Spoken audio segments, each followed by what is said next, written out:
I got a question. Does anybody want a high-profile D1 head coaching gig?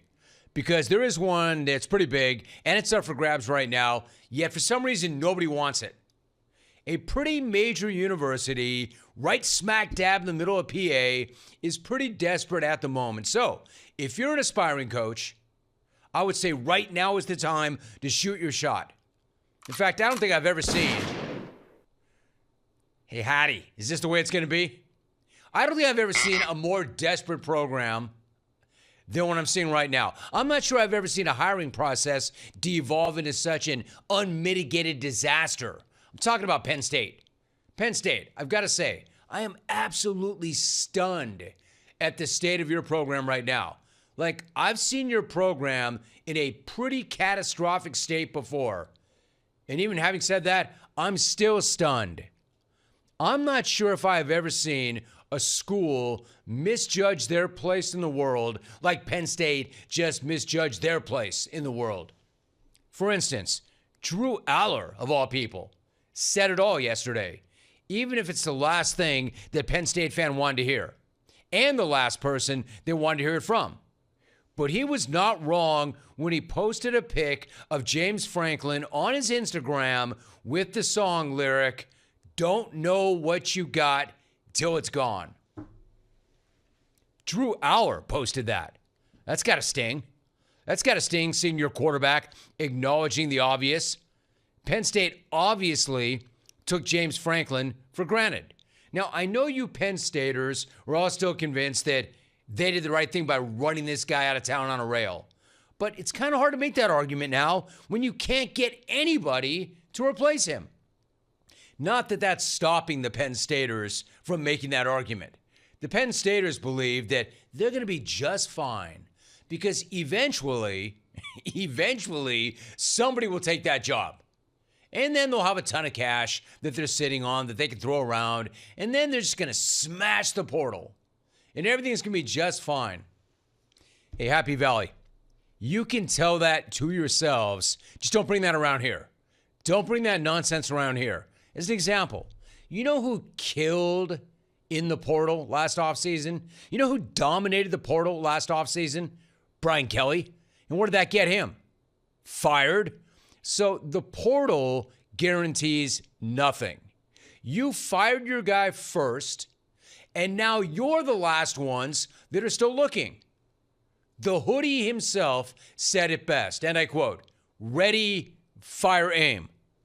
You fired your guy because you believed that you were a championship or bust program, and clearly nobody else agrees with that. Ready, fire, aim.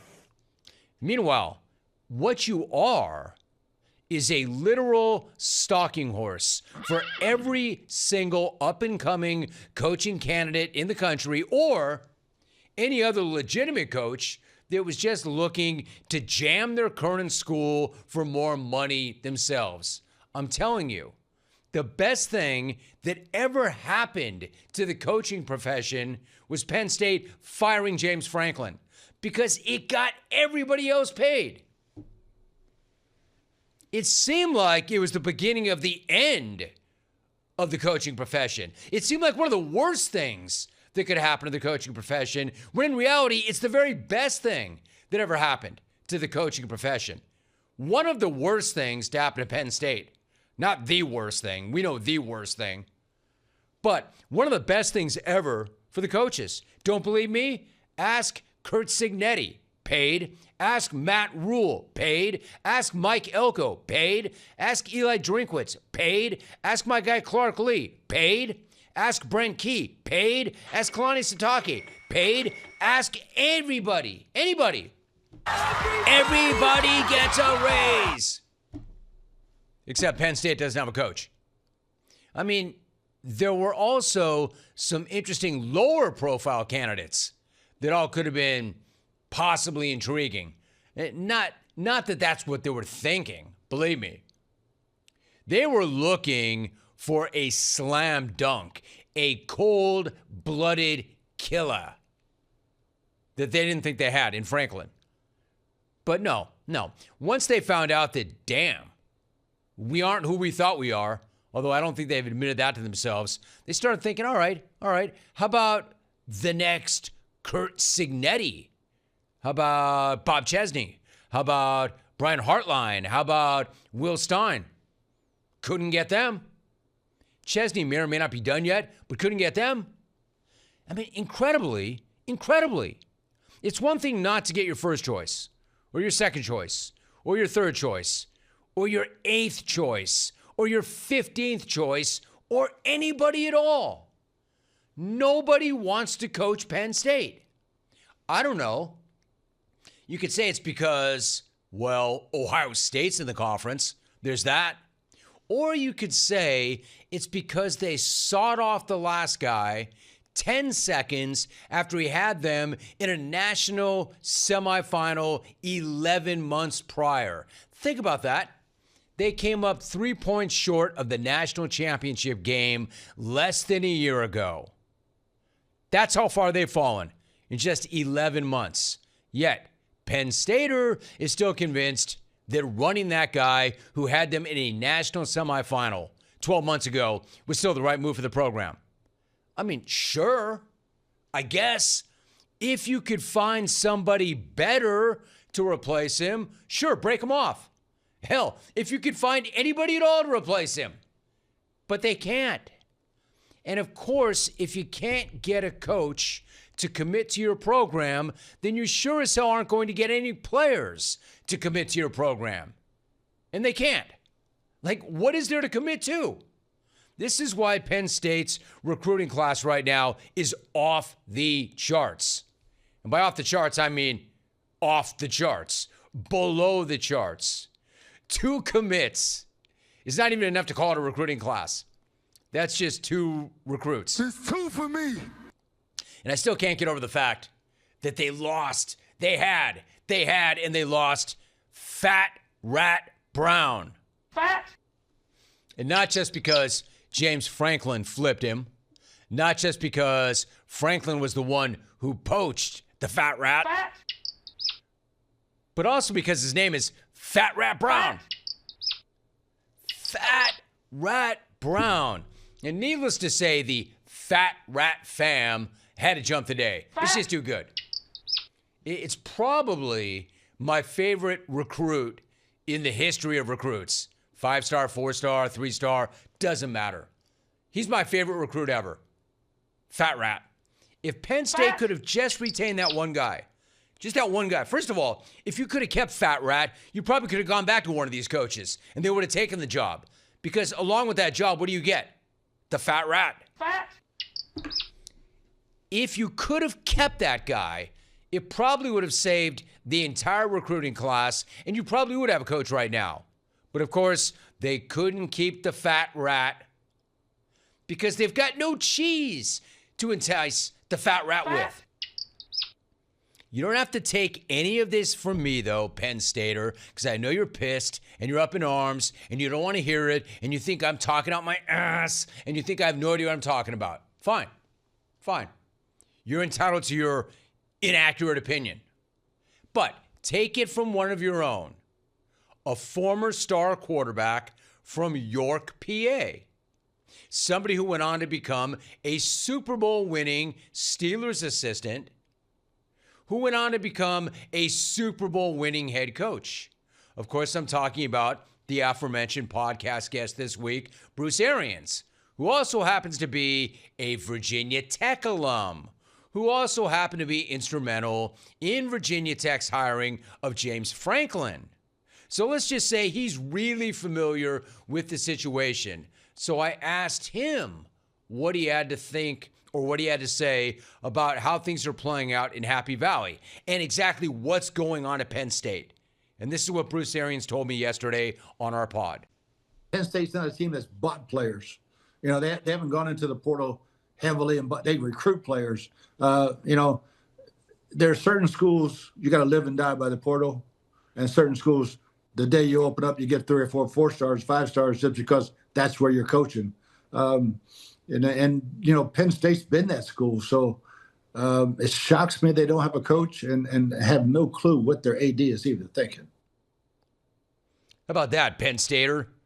Don't take it from me. How about taking it from a guy like BA? He would know. He's like, man, I'm telling you, I have no idea what their AD is thinking. Nobody does. Maybe before you fire that coach, even if he lost to UCLA, maybe you have an idea of who you can replace him with instead of just assuming we'll get whoever the hell we want. We are Penn State. As far as BA, man, that dude's the greatest. And before you ask, hey, Rome, why didn't you tell him he had something hanging off his face? I know he did. He had a procedure earlier in the day, and he played through. He's a stud, BA. I loved our entire conversation. You want to make sure you check that out when we're off the air today, if you haven't done so already. So, back to you, Penn State. What now? No clue. What now? It's a good question, right? Somebody will take that job eventually. You can't promote the interim at this point. Not after you've already offered that job to pretty much everybody who's anybody. But where now? I mean, you could try an NFL name, like, say, Brian Dable. I don't think it's the worst idea. I don't love the idea, but what are we left with? It's all right. How about Big Ben's suggestion, Mike Tomlin? If you missed it earlier this week, Big Ben suggested not only is it time for a change with Tomlin and the Steelers, he should also go right to Penn State and take that job. You know, it's being talked about around here a lot. Maybe it's time. Maybe it's a clean house time. Maybe it is. Maybe it's time. And I like Coach Tomlin. I have a lot of respect for Coach Tomlin. But maybe it's best for him too. Sure. Maybe a fresh start for him is what's best. Whether that's in the pros, maybe go be Penn State's head coach. You know what he would do in Penn State? He'd probably go win national championships. Because he's a great recruiter. Look, I agree. Mike Tomlin and the Steelers both need a change. That thing's run its course. They both would benefit from a fresh start. I was thinking more along the lines of the New York Giants, maybe, and not staying in the state of Pennsylvania. I mean, isn't PA sick of Mike Tomlin? Doesn't PA think that Mike Tomlin is just the NFL version of James Franklin? Isn't that the entire problem with Mike Tomlin? That he can't get over the hump? Then again, if Mike Tomlin was actually willing to coach Penn State, of course they would do that. They'd be celebrating that in Happy Valley because that would mean they finally found somebody willing to take that job. However, I don't know. I mean, don't get me wrong. Mike Tomlin would be a windmill dunk for Penn State at this point. That'd be the only way to save face. Unfortunately, Penn Staters, Tomlin has addressed the notion of going to college in the past like this, and I quote, "That will be the last time I address it. Not only today, but moving forward.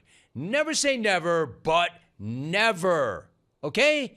Anybody else got any questions about any college jobs? There's not a booster with a big enough blank check. End of quote. Never say never, but never. Oh, and there's not a booster with a big enough blank check. The problem with that is, I think that's pretty much what every coach's take is on Penn State right about now. Never say never, but never. And there's not a booster there with a big enough blank check to get me to take their money. I mean, again, what good is having all that dough if you can't convince anybody to take any of that dough? So Happy Valley, I will ask you yet again, how y'all living? Get up in here and let me know how it is. Tell me I'm wrong. Tell me I don't know what the hell I'm talking about. Tell me I'm another national head in California that has no read on this at all. Let me know why it's okay. Or let me know why it's not okay. Because I'm here to tell you it's not okay. You got a problem. A real big problem, and it runs much deeper than you can't find a head coach. This is the kind of problem that could set you back for years. Years. It's incredible. Like, I cannot believe how badly they have botched this. You know, and what are you going to pull out of your backside to somehow save face and make this right? I mean, National Signing Day. The early signing period starts and you don't have a head coach and you fired yours first? Wild. But again, you firing Franklin is A, going to turn out to be one of the better things for Franklin, but B, the best thing that ever happened to the coaching profession. Man, you have made so many people so many millions of dollars.